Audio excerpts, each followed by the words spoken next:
Hello students, कैसे हैं आप सब। सबसे पहले तो मैं मेरे YouTube channel Aditya Siradhana official पे आप सभी का स्वागत करता हूं।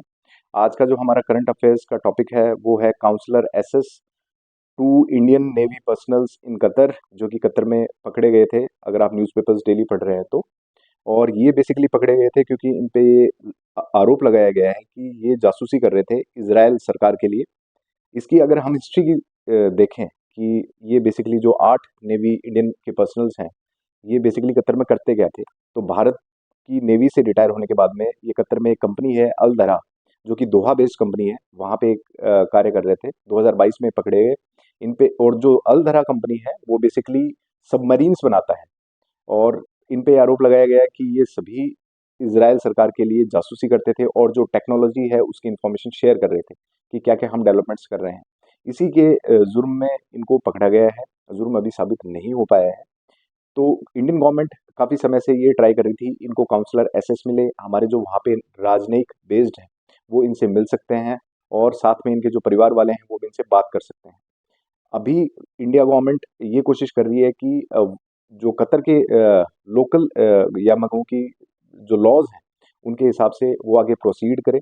मैं अगर आपको हिस्टोरिकली और इकोनॉमिकली लेके चलूँ तो इंडिया और कतर के काफ़ी अच्छे रिलेशंस हैं। अगर आर्थिक दृष्टि से देखें तो 7 लाख से ज़्यादा भारतीय कतर में जॉब करते हैं, और वहाँ से काफ़ी रेमिटेंसेस भेजते हैं, जो हमारे इकोनॉमी में काफ़ी महत्वपूर्ण रोल अदा करता है।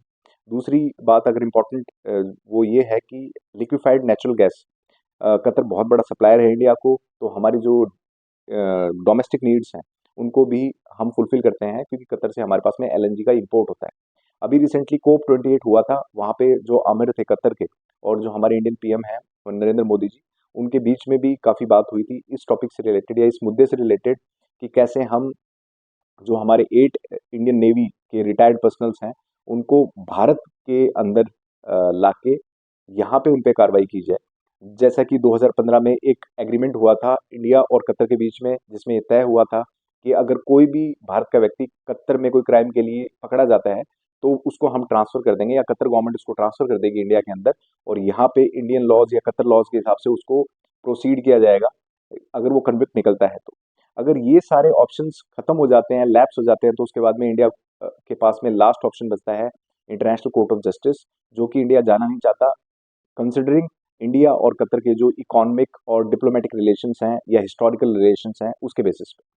हमारे जो इंटरनेशनल कोर्ट ऑफ जस्टिस में पहले से ही बहुत सारे केसेस चले हुए हैं, जैसे कुलभूषण जाधव वाला केस है जो इंडिया और पाकिस्तान के बीच में चला हुआ है, और ये काफ़ी लेंदी प्रोसेस होता है। इसमें इंडियन गवर्नमेंट के लिए ये ज़्यादा नुकसान होगा कि जो व्यक्ति कन्विक्ट नहीं हुआ है और ट्रायल पे चला हुआ है, उसको बहुत ज़्यादा मेंटली और फैमिली की दृष्टि से देखें तो सफरिंग करनी पड़ती है। तो इंडिया गवर्नमेंट इसको अवॉइड करेगा।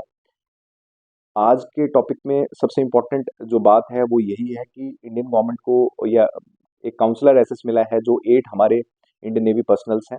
आप इस टॉपिक से रिलेटेड जो भी न्यूज़पेपर्स में आ रहा है उसको बहुत ही गहनता के साथ में पढ़िए, क्योंकि ये रेगुलर चलेगा जब तक कि इस केस से ये जो 8 नेवी पर्सनल्स हैं ये बरी नहीं हो जाते या फिर इनका फ्यूचर कोर्स ऑफ एक्शन पता नहीं चल जाता।